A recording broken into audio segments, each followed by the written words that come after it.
ರೇಣುಕಾಸ್ವಾಮಿ ಕೊಲೆ ಪ್ರಕರಣಕ್ಕೆ ಸಂಬಂಧಪಟ್ಟಂತೆ ನಟ ದರ್ಶನ್ ಅವರಿಗೆ ಕೊಟ್ಟಿರುವಂತಹ ಬೇಲ್ ಅನ್ನ ಪ್ರಶ್ನೆ ಮಾಡಿ ಸುಪ್ರೀಂ ಕೋರ್ಟ್ಗೆ ಹೋಗಿರುವಂತದ್ದು. ಸುಪ್ರೀಂ ಕೋರ್ಟ್ನಲ್ಲಿ ಅರ್ಜಿ ವಿಚಾರಣೆ ಆಗ್ತಾ ಇದೆ.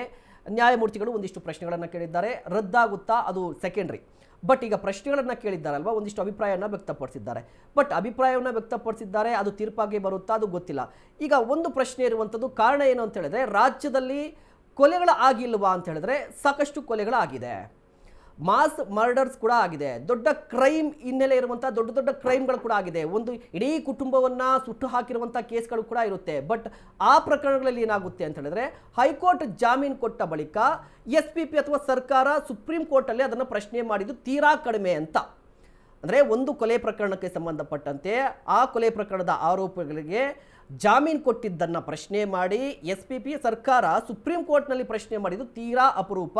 ಹಾಗಾದರೆ ರೇಣುಕಾಸ್ವಾಮಿ ಕೊಲೆ ಪ್ರಕರಣವನ್ನು ಯಾಕೆ ಇಷ್ಟೊಂದು ಸೀರಿಯಸ್ ಆಗಿ ಸರ್ಕಾರ ತೆಗೆದುಕೊಂಡಿದೆ? ಮಾಲಗತ್ತಿ ಸರ್, ಇದು ತುಂಬ ರೇರ್ ಅಂತ ರೇರ್.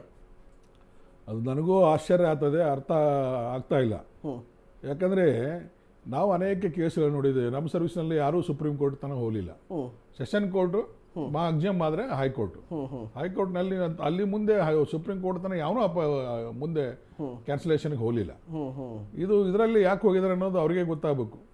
ಈ ನಾವೇನು ಹೈ ಪ್ರೊಫೈಲ್ ಕೇಸ್ ಇತ್ತು, ತುಂಬಾ ಸೆನ್ಸಿಟಿವ್ ಇತ್ತು, ಬಹಳಷ್ಟು ಕೊಲೆಗಳಾಗಿದ್ದು, ವ್ಯಕ್ತಿ ಜನಪ್ರಿಯ ಅಂತ ಹೇಳ್ತಾರೆ. ಬಹಳಷ್ಟು ಜನಪ್ರಿಯ ಬಿಡ್ರೆ, ಆಕ್ಟರ್ ಅಂದ್ರೆ ಜನಪ್ರಿಯ ಇದ್ದೇ ಇರ್ತಾನೆ.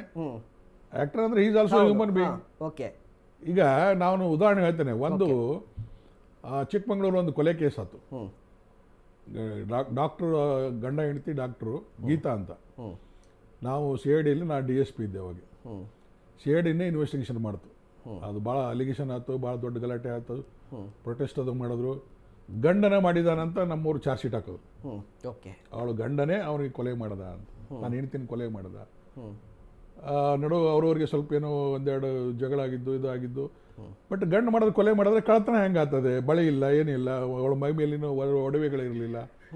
ಸೊ ಗಂಡತನ ಹೆಂಗೆ ಕಳ್ತನ ಮಾಡತನ? ಗಂಡು ಮಾಡಿಲ್ಲ ಅಂತ ಅಲ್ಲಿ ಇರುವಂಥ IO ಒಬ್ರು, ಲವ್ ಕುಮಾರ್ ಅಂತ ಒಬ್ರು ಇನ್ಸ್ಪೆಕ್ಟರ್ ಇದ್ರು. ಅವರು ಇದು ಅವ್ನಿಗೆ ಮಾಡಿಲ್ಲ ಸರ್ ಅಂತಂದವ. ಇಲ್ಲ, ಹಿಂದೆ ಅನೇಕ ಇನ್ಸಿಡೆಂಟ್ ಆಗಿದ್ದಾವ, ಅವನೇ ಮಾಡಿದಾನ ಅಂತ ಕೆಲವು ಸೀನಿಯರ್ ಆಫೀಸರ್ಸ್ ಎಲ್ಲ ಹೇಳು. ಇಲ್ಲ, ನಾನು IO ಇದೀನಿ, ನನ್ನ ಲೆಕ್ಕದ ಪ್ರಕಾರ ಅವ ಮಾಡಿಲ್ಲ, ನಾನು ಅವಂಗೆ ಅರೆಸ್ಟ್ ಮಾಡೋದಿಲ್ಲ ಅಂತ ಇವ ಅಂದ, ಇನ್ಸ್ಪೆಕ್ಟರ್ ಅಂತ. ಕೊನೆಗೆ ಆಯೋಗ ಚೇಂಜ್ ಮಾಡಿದ್ರು. ಚೇಂಜ್ ಮಾಡಿ ಬೇರೆ ಆಯೋಗ ಹಾಕಿ ಅವ್ನಿಗೆ ಅರೆಸ್ಟ್ ಮಾಡಿ ಕಳಿಸಿದ್ರು, ಅವನೇ ಮಾಡ್ಯಾನಂತ. ಮುಂದೆ 5 ವರ್ಷ ಆದಮೇಲೆ ಪಾಪ ಅವನು 5 ವರ್ಷ ತನಕ ಜೈಲ್ನಾಗಿದ್ದ ಆ ಡಾಕ್ಟ್ರು. ನೋಡಿ, ಹೆಂಡತಿ ಕಳ್ಕೊಂಡಿದ್ದೊಂದು ದುಃಖ, ಕೊಲೆ ಮಾಡಿದ್ದ ಅವನ ಮೇಲೆ ಆಪಾದನೆ ಬಂತು. 5 ವರ್ಷ ಜೈಲ್ನಾಗ ಮಕ್ಕಳನ್ನ ಬಿಟ್ಟು ಜೈಲ್ನಾಗ ಕೊಳಿತಾ ಇದ್ದಾನೆ. ಮಕ್ಕಳನ್ನ ಯಾರೂ ಇಲ್ಲ, ತಾಯಿ ಅಂತೂ ಸತ್ತ ಹೋಗಿದ್ದಾಳೆ, ತಂದೆನೂ ಜೈಲ್ನಾಗ ಹೋಗಿ ಕುಂತ. ಇವ್ರದ್ದು ಮಕ್ಕಳದ್ದು ಆರೈಕೆ ಯಾರು? ಇಷ್ಟೊಂದು ಅವನಿಗೆ ಮಾನಸಿಕವಾಗಿ ಒಂಥರ ಮೆಂಟಲ್ ಆಗಿಬಿಟ್ಟ. ಮುಂದೆ 5 ವರ್ಷ ಆದಮೇಲೆ ಒಂದು ಚಿಕ್ಕಮಂಗ್ಳೂರಲ್ಲಿ ಮಂಗಳೂರಲ್ಲಿ ಒಂದು ಡೊಕಾಯಿಟಿ ಗ್ಯಾಂಗ್ ಸಿಕ್ತು. ಆ ಡೊಕಾಯಿಟಿ ಗ್ಯಾಂಗ್ನವರು ಇಂಟ್ರಾಗೇಷನ್ ಮಾಡುವಾಗ ಈ ಗೀತಾ ಮರ್ಡರ್ ಕೇಸ್ ಕೊಲೆನೂ ನಾವೇ ಮಾಡಿದ್ದೀವಿ ಅಂತ ಒಪ್ಕೊಂಡ್ರು. ಬರೀ ಒಪ್ಕೊಳ್ಳೋದಲ್ಲ, ಬಳೆ ಗಿಳೆ ಅವರು ಇದು ಸಾಮಾನುಗಳು ಸದ ಬಂಗಾರ ಸಾಮಾನುಗಳು ಸಹ ಕೊಟ್ಟರು. ಅದನ್ನು ಅಲ್ಲಿಂದ ಸೀಸ್ ಮಾಡಿ ಇಲ್ಲಿಗೆ ಟ್ರಾನ್ಸ್ಫರ್ ಮಾಡಿದ್ರು, ಚಿಕ್ಕಮಂಗ್ಳೂರಿಗೆ. CODಗೆ ಚಿಕ್ಕಮಂಗ್ಳೂರಿಗೆ ಟ್ರಾನ್ಸ್ಫರ್ ಮಾಡಿದ್ರು. ಚಿಕ್ಕಮಂಗ್ಳೂರು ಅವರು COD ಕೊಟ್ಟರು. COD ಬಂದ ಚಾರ್ಜ್ ಶೀಟ್ ಆಗಿತ್ತಲ್ಲ, COD ಕಳಿಸಿದ್ರು. ಅವಾಗ ಏನು ಮಾಡ್ತೀರಿ? ಒಬ್ಬ ಇನ್ನೋಸೆಂಟ್ ಅನಾವಶ್ಯಕವಾಗಿ 5 ವರ್ಷ ಜೈಲ್ನಾಗಿದ್ದ. ಹೌದು, ಕರೆಕ್ಟ್. 5 ವರ್ಷ ಕೊಳ್ತಿಲ್ಲ ನಿಜ. ಯಾರ ತಪ್ಪಲಿಂದ ಅವನದೇನು ತಪ್ಪಿದೆ? ಎಷ್ಟು ಹ್ಯೂಮಿಲೇಷನ್ ಆಗಿರ್ಬೇಕು ಅವ್ನಿಗೆ, ಹೆಂಡತಿ ಕಳ್ಕೊಂಡು. ಹೆಂಡತಿ ಕಳ್ಕೊಂಡಿದ್ದು ಒಂದು ಸಂಕಟ, ಮತ್ತೆ ಜೈಲಿಗೆ ಹೋಗಿದ್ದು, ತಾನೇ ಹೊಡೆದಿದ್ನಿ ಅಂತ ಅನ್ನೋದು ಆಪಾದನೆ ಒಂದು ಸಂಕಟ, ಜೈಲ್ನಾಗ ಕೊಳ್ತಿದ್ದು ಒಂದು ಸಂಕಟ. ಜನ ಸಂಬಂಧಿಕರು ಏನೇನು ಮಾತಾಡಿದ್ದಾರೆ ಅವನ ಬಗ್ಗೆ, ಎಷ್ಟು ಹ್ಯೂಮಿಲೇಷನ್ ಅವನಿಗೆ, ಮಕ್ಕಳಿಗೆ ಎಷ್ಟು ಹ್ಯೂಮಿಲೇಷನ್. ಇಷ್ಟೊಂದು ತೊಂದರೆ ಆಗ್ತವೆ. ಅದಕ್ಕೆ ಅಂಡರ್ ಟ್ರಯಲ್ನಲ್ಲಿ ನಿಜವಾದಂಥ ವ್ಯಕ್ತಿ ಅವನು ಸರಿಯಾದಂಥ ಇದ್ದರೆ ನಾವು ನೋಡಿ, ನಮ್ಮದು ಇನ್ವೆಸ್ಟಿಗೇಷನ್ ಅಥವಾ ಕಾನೂನು ಮೆಥಡ್ ಏನಿದೆ, 100 ಅಪರಾಧಿಗಳು ಬಿಡುಗಡೆ ಆದರೂ ಪರವಾಗಿಲ್ಲ, ಒಬ್ಬ ನಿರಪರಾಧಿಗೆ ಅನಾವಶ್ಯಕ ಶಿಕ್ಷೆ ಆಗಬಾರದು, ತೊಂದರೆ ಆಗಬಾರದು ಅನ್ನೋ ಉದ್ದೇಶದಿಂದ ನಮ್ಮಲ್ಲಿ ಕಾನೂನುಗಳನ್ನು ಮಾಡಿದ್ದಾರೆ. ಕಾನೂನು ಆರೋಪಿಯ ಮನವನ್ನು ಪರಿವರ್ತನೆ ಮಾಡೋ ದೃಷ್ಟಿಯಿಂದ ನಮ್ಮಲ್ಲಿ ಕಾನೂನುಗಳಿದ್ದಾವೆ. ಟಿಟ್ ಫಾರ್ ಟ್ಯಾಟ್ ಕಾನೂನಲ್ಲ, ಟಿಟ್ ಫಾರ್ ಟ್ಯಾಟ್ ಗಲ್ಫ್ ಕಂಟ್ರಿಯಲ್ಲಿ ಕಳ್ಳತನ ಮಾಡಿದ್ರೆ ಕೈ ಕಟ್ ಮಾಡ್ತಾರೆ, ರೇಪ್ ಮಾಡಿದ್ರೆ ಸಾರ್ವಜನಿಕವಾಗಿ ಕಲ್ಲು ಹೊಡೆದು ಸಾಯಿ ಹೊಡಿತಾರೆ, ಅಥವಾ ಹ್ಯಾಂಗ್ ಮಾಡ್ತಾರೆ, ಗುಂಡು ಹಾಕ್ತಾರೆ ಸಾರ್ವಜನಿಕವಾಗಿ. ನಮ್ಮಲ್ಲಿ ಹಾಗಿಲ್ಲ. ಅವನು ಪರಿವರ್ತನೆ ಆಗುವ ಉದ್ದೇಶದಿಂದ ಅವನು ಕಾನೂನುಗಳನ್ನು ಮಾಡಿದ್ದಾರೆ. ಅದು ಅಷ್ಟೇ ಅಲ್ಲ, ಅವನು ಆರೋಪಿಗೆ ವಕೀಲ್ ನೇಮಿಸುವಂಥ ಶಕ್ತಿ ಇರದೇ ಇದ್ರೆ ಹ್ಮ್ ಅವನಿಗೆ ಸರ್ಕಾರ ವತಿಯಿಂದ ಅನ್ಸುತ್ತೆ. ಹ್ಮ್ ನೇಮಿಸ್ತಾರೆ, ವಕೀಲ್ ಕೊಡ್ತಾರೆ. ಹ್ಮ್ ಇಷ್ಟೊಂದು ಸವಲತ್ತುಗಳು ಇರೋದ್ರಿಂದ ನಮ್ಮಲ್ಲಿಯವರು ಅದರ ದುರುಪಯೋಗನೂ ಜಾಸ್ತಿ ಆಗ್ತದೆ. ಹ್ಮ್ ನಿಜ. ಈ ಸವಲತ್ತುಗಳು ಈ ಅವನು ಪರಿವರ್ತನೆಯ ದೃಷ್ಟಿಯಿಂದ ಮಾಡಿದ್ದಂಥ ಕೆಲವೊಂದು ಕೇಸುಗಳು ಇರಲೇಬೇಕು ನನ್ನ ಲೆಕ್ಕದಲ್ಲಿ. ನನ್ನ ಅನುಭವ ಪ್ರಕಾರ ಈ ಚೈಲ್ಡ್ ಅಬ್ಯೂಸ್ ಇದೆಯಲ್ಲ, ಹೌದು. ಚೈಲ್ಡ್ ರೇಪ್ ಕೇಸ್, ಹ್ಮ್ ಹೋಗ್ಸಕ್ಕೆ. ಆಸಿಡ್ ಮುಖಕ್ಕೆ, ಹೆಣ್ಮಕ್ಳಿಗೆ ಹುಡುಗಿಯರಿಗೆ ಮುಖಕ್ಕೆ ಆಸಿಡ್ ಹಾಕ್ತಾರೆ, ಅಂಥ ಕೇಸ್ನಲ್ಲಿ ಮರಣದಂಡನೆ ಕಂಪಲ್ಸರಿ ಇರಬೇಕು. ಹ್ಮ್ ಅವ್ರನ್ನ ಬಿಡಬಾರ್ದು ಅಟ್ ಎನಿ ಕಾಸ್ಟ್. ಕರೆಕ್ಟ್. ಎಂಥ ಹಿಂಸರಿ ಅವಳು ನಾವು ಕೊಲ್ಲದ್ರೆ ಒಂದೇ ಸತ್ತು ಹೋಗ್ಬಿಡ್ತಾಳೆ. ನಿಜ. ಆ ಮುಖ ಎಲ್ಲ ಇದು ಆಗಿ ಏನಂತಾರೆ ಅದಕ್ಕೆ, ನೋಡ್ಲಿಕ್ಕೆ ಭಯಾನಕ ಆಗಿ ಮತ್ತೆ ಮುಚ್ಚಗೊಂಡು ಹಿಂಸೆ. ಅವಳು ಕೊರಗ್ತಾ ಇರಬೇಕು ಸಾಯುವವರೆಗೂ. ಯಾರು ಮದುವೆ ಆಗೋದಿಲ್ಲ, ಮನೆಯಾಗೂ ಬೇಸರ, ಎಲ್ಲರಿಗೂ ಬೇಸರ, ಅದು ದುಡಿಯಕ್ಕೆ ಹೋಗೋದಿಲ್ಲ, ದುಡಿಲಿಕ್ಕೆ ಆಗೋದಿಲ್ಲ, ಯಾರು ಕೆಲಸ ಕೊಡೋದಿಲ್ಲ. ಎಷ್ಟು ಹಿಂಸೆ ಅನುಭವಿಸ್ತಾಳೆ ಅವಳು. ನಿಜ. ಅಂಥ ಕೇಸಲ್ಲಿ ನಿಜವಾದಂಥ ಮರಣದಂಡನೆ ಆಗ್ಬೇಕು. ಆಗ ಮಾಡಿದ್ರೇ ಅವು ಆ್ಯಸಿಡ್ ಹಾಕೋದು ಬಂದಾಗ್ತದೆ. ಕೊಲೆಗಿಂತ ಸೀರಿಯಸ್ ಅದು ಆ್ಯಸಿಡ್ ಹಾಕೋದು. ಹೌದು ನಿಜ. ಕೊಲೆ ಆದ್ರೆ ಒಮ್ಮೆಲೆ ಸತ್ತು ಹೋಗ್ಬಿಡ್ತಾನೆ, ಮುಂದೆ ಅನುಭವಿಸೋದು ಪ್ರಶ್ನೆ ಇಲ್ಲ. ಇದು ಜೀವನ ಪರ್ಯಂತ ಅವಳು ಅನುಭವಿಸ್ಬೇಕಲ್ಲ ಇದನ್ನ.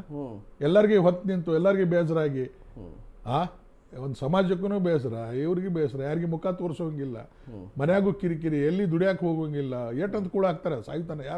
ಯಾರು ನೋಡ್ಕೋತಾರೆ ಹೆಣ್ಮಗಳಿಗೆ? ಗಂಡಸಾದ್ರೆ ಎಲ್ಲರೂ ದುಡ್ಕು ತಿನ್ಬಹುದು, ಭಿಕ್ಷೆ ಬಿಡರು ತಿನ್ಬಹುದು, ಇವಳು ಎಲ್ಲಿ ಮಾಡ್ತಾಳೆ? ಅದಕ್ಕೆ ಕೆಲವೊಂದು ಕಾನೂನುಗಳನ್ನು ನಮ್ಮ ದೇಶದಲ್ಲೂ ಟಿಟ್ ಫಾರ್ ಟ್ಯಾಟ್ ಹಂಗೆ ಇರಬೇಕು. ನಿಜ. ಯಾವುದು ಬ್ರೂಟಲ್ ಮರ್ಡರ್ ಇರ್ತದೆ ಅಂಥ ಕೇಸಲ್ಲಿ ಮರಣದಂಡನೆ ಇರಬೇಕು. ಕ್ವಿಕ್ ಆಗಬೇಕು, 3 ತಿಂಗಳಲ್ಲೇ. ಈ ಡಿಲೇ ಆಗೋದ್ರಿಂದ ಏನಾಗ್ತದೆ, ಪ್ರೊಸೆಸ್ಸು ಇವು 3 ವರ್ಷ 4 ವರ್ಷ ಕೇಸ್ ನಡೀತಾ ಇರೋದ್ರಿಂದ ಅದರದ್ದು ಟೆಂಪೋ ಆಟೋಮೆಟಿಕ್ ಕಡಿಮೆ ಆಗ್ತದೆ. ಹೌದು ನಿಜ.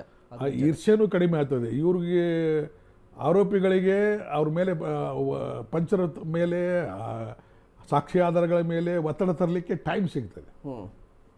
ಅವರು ಪ್ರಭಾವಿ ವ್ಯಕ್ತಿ ಅಂದ್ರೆ ಅದನ್ನು ಬೇರೆಯವ್ರ ಕಡೆಯಿಂದ ಥ್ರೂ ಬೆಳೆಸ್ತಾರೆ. ಈಗ ಅವ ಅಲ್ಲಿ ಹೋಗಿ ಕುಂತಾನಂದ್ರೆ ಅಲ್ಲೇ ಸುಮ್ಮನೆ ನೆಮ್ಮದಿಯಿಂದ ಇರೋದಿಲ್ಲ. ಇಲ್ಲೇನೋ ಅವ್ರ ಪರವಾಗಿ ಯಾರೋ ಕೆಲಸ ಮಾಡ್ತಿರ್ತಾರೆ, ಯಾರಾದ್ರೂ ಮಾಡ್ತಿರ್ತಾರೆ, ಅದನ್ನು ತಳ್ಳಿ ಹಾಕಕ್ಕೆ ಆಗೋದಿಲ್ಲ.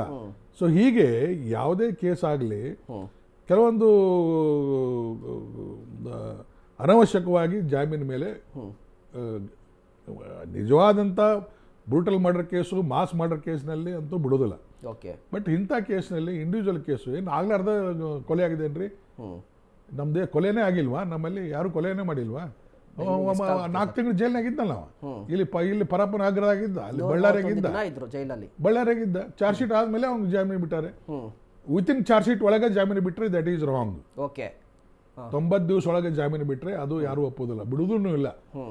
ಚಾರ್ಜ್ ಶೀಟ್ ಆದಮೇಲೆ ಬಿಡೋದು ಎಲ್ಲ ಕೇಸ್ಗಳಲ್ಲಿ ಜಾಮೀನು. ಚಾರ್ಜ್ ಶೀಟ್ ಆದಮೇಲೆ ಬಿಡಲಿಕ್ಕೆ ಅವನಿಗೆ ಪವರ್ ಇದೆ. ಕೆಲವೊಬ್ಬರು ಆದರೂ ಹಾಜರು ಮಾಡೋದ್ಕೊಳ್ಳಿ, ಕೆಲವೊಬ್ಬರಿಗೆ ಬಿಡ್ತಾರೆ. ಅದು it all depends of an offence. ಅವ್ನ ಇನ್ವಾಲ್ವ್ಮೆಂಟ್ ಎಷ್ಟು ಇನ್ವಾಲ್ವ್ಮೆಂಟ್ ಇದೆ, ಹೊಡೆದಾನೋ ಇಲ್ಲೋ. ಕೆಲವೊಬ್ಬ ಗಾಡಿ ಕೊಟ್ಟಾವಿರ್ತಾನೆ, ಕೆಲವೊಬ್ಬ ನಿಂತು ನೋಡ್ದಾವಿರ್ತಾನೆ. ಇಂಥವ್ರಿಗೆ ಕೆಲವೊಂದು ಜಾಮೀನು ಕೊಡ್ತಾರೆ. ಆದರೆ ಡೈರೆಕ್ಟ್ ಇನ್ವಾಲ್ವ್ಮೆಂಟು ಸೀರಿಯಸ್ ಕೇಸ್ನಲ್ಲಿ ಅದೇನು ಜಾಮೀನು ಆಗೋದಿಲ್ಲ. ಸೊ ಈ ಥರ ಇದ್ದಾಗ ಇಲ್ಲೇನೋ ಜಾಮೀನು ಆಗಿದೆ, ನೋಡೋಣ. ಅದೇನೋ ಆರ್ಗ್ಯುಮೆಂಟ್ ನೋಡಿದ್ರೆ ಇವನಿಗೆ ಬಿಡ್ಲಿಕ್ಕಿಲ್ಲ ಅಂತ ಅನಿಸ್ತದೆ, ನಮಗೂ ಅನಿಸ್ತದೆ. ಈಗ ನ್ಯಾಯಮೂರ್ತಿಗಳು ಆರ್ಗ್ಯುಮೆಂಟ್ ಕೇಳಿದ್ದು ಮತ್ತೆ ಲಿಖಿತ ರೂಪದಲ್ಲಿ 3 ದಿನಗಳ ಒಳಗಾಗಿ ನೀವು ನಿಮ್ಮ ವಾದವನ್ನು ಲಿಖಿತ ರೂಪದಲ್ಲಿ ಕೊಡಿ ಅಂತ ಬೇರೆ ಹೇಳಿದ್ದಾರೆ. ಒಂದಿಷ್ಟು ಟೈಮ್ ಕೂಡ ತೆಗೆದುಕೊಂಡಿದ್ದಾರೆ. ಈಗ ಸದ್ಯಕ್ಕೆ ನ್ಯಾಯಮೂರ್ತಿಗಳಿರುವ ವಾದ ಹೇಳಿಕೆಯನ್ನು ನೋಡಿದ್ರೆ ಎಲ್ಲರಿಗೂ ಅನಿಸ್ತಿರೋಂಥದ್ದು ಬೇಲ್ ರದ್ದಾಗುತ್ತೆ ಅಂತ ಹೇಳ್ಬಿಟ್ಟು. ಬಟ್ ಆ ರದ್ದಾಗುತ್ತಾ ಇಲ್ವಾ ಅನ್ನೋದು ನೆಕ್ಸ್ಟ್ ಮಾತಾಡೋಣ ಸರ್. ಬಟ್ ಈ ತನಿಖೆಗೆ ಸಂಬಂಧಪಟ್ಟಂತೆ ರದ್ದಾದ್ರೆ ಬೇಲು ಅಕಸ್ಮಾತ್ ನೆಕ್ಸ್ಟ್ ಏನಾಗುತ್ತೆ? ರದ್ದಾದ್ರೆ ಬಳ್ಳಾರಿ ಜೈಲಿಂದ ಬಂದಿದ್ದ ದರ್ಶನ್ ಅವರು ಬಳ್ಳಾರಿಗೆ ಹೋಗ್ತಾರಾ, ಪರಪ್ಪನ ಅಗ್ರಹಾರಕ್ಕೆ ಹೋಗ್ತಾರಾ? ರದ್ದಾದ್ರೆ ಏನಾಗ್ತದೆ, ಲೋಯರ್ ಕೋರ್ಟ್ನಲ್ಲಿ ಇಷ್ಟು ದಿವಸ ಒಳಗೆ ಹೋಗಿ ಹಾಜರಾಗಬೇಕು. ಫಸ್ಟ್ ಸೆಷನ್ ಕೋರ್ಟ್ನಲ್ಲಿ, ಸೆಷನ್ ಕೋರ್ಟ್ ಮುಂದೆ ನೀನು ಹಾಜರಾಗಬೇಕು. ಸೆಷನ್ ಕೋರ್ಟ್ನವರು ಪೊಲೀಸರಿಗೆ ಹ್ಯಾಂಡ್ ಓವರ್ ಮಾಡ್ತಾರೆ, ಜೈಲಿಗೆ ಕಳಿಸ್ತಾರೆ. ಅಲ್ಲಿ ಅದಕ್ಕೆ ಟೈಮ್ ಕೊಡ್ತಾರೆ, ಇಷ್ಟು ದಿವಸ ಟೈಮ್. ಅವೆಲ್ಲ ಹೇಳ್ತಾನೆ ಅಲ್ಲಿ ಪ್ರಾಸಿಕ್ಯೂಷನ್ ಅಥವಾ ಡಿಫೆನ್ಸ್ ಲಾಯರ್ ಏನು ಹೇಳ್ತಾನೆ, ನಮ್ಮವ್ನು ಊರಾಗಿಲ್ಲ, ಹಿಂಗೆ ಬ್ಯಾಂಕಾಕ್ನಾಗ ಇದ್ದಾನೆ, ಅವ್ರು ಬರ್ಲಿಕ್ಕೆ ಲೇಟ್ ಆಗ್ತದೆ, ಟೈಮ್ ಕೊಡ್ತಾರೆ ಅದಕ್ಕೆ. ಆ ಟೈಮ್ನಲ್ಲಿ ಇವನು ಮತ್ತೆ ಅಪೀಲ್ನೂ ಹೋಗ್ಬೋದು. ಕಾನ್ಸ್ಟಿಟ್ಯೂಷನ್ ಬೆಂಚೋ ಇನ್ಯಾವುದೋ ಬೆಂಚಿಗೆ ಅಪೀಲ್ ಹೋಗ್ತಾನೆ. ಅಪೀಲ್ನಲ್ಲಿ ನೀವು ಸ್ಟೇ ಸಿಗ್ಬೋದು. ಅದಕ್ಕೆ ಅಕಸ್ಮಾತ್ ಸ್ಟೇ ಸಿಗದೇ ಇದ್ರೆ ಇಲ್ಲಿ ಪರಪ್ಪನ ಆಗ್ರಹ ಅಂತೂ ಹಾಕ್ತಾರೆ ಜೈಲು. ಓಕೆ. ಇಲ್ಲೇನಾದ್ರೂ ಈಗ ಅವನ ಪರಪ್ಪನ ಆಗ್ರಹದಿಂದ ಬಳ್ಳಾರಿ ಕಲಿಸಿದ್ದು ಏನು ಉದ್ದೇಶ? ಇಲ್ಲಿ ಇಲ್ಲಿ ಅವನಿಗೆ ಎಲ್ಲ ಐಷಾರಾಮಿ ಜೀವನ ರಾಜ ನಡೆಸಲಿಕ್ಕೆ ಆತಿಥ್ಯ ಇತ್ತು ಅಂತ ಹೇಳಿ. ಎಲ್ಲ ಅವನಿಗೆ ವ್ಯವಸ್ಥೆಯನ್ನು ಮಾಡಿಕೊಟ್ರು ಸಂಬಂಧಪಟ್ಟವರು. ಅದಕ್ಕೆ ಅವನಿಗೆ ಓಕೆ. ಇಲ್ಲೆಲ್ಲ ಅನಾನುಕೂಲತೆ ಅತಿಯಾಗಿದ್ದರಿಂದ ಅನುಕೂಲತೆ ಜಾಸ್ತಿ ಆಗ್ಬಿಡ್ತು ಅಂತ ಅತಿಯಾಗಿದ್ದರಿಂದ ಇವನು ಐಷಾರಾಮಿ ಜೀವನ ನಡೆಸ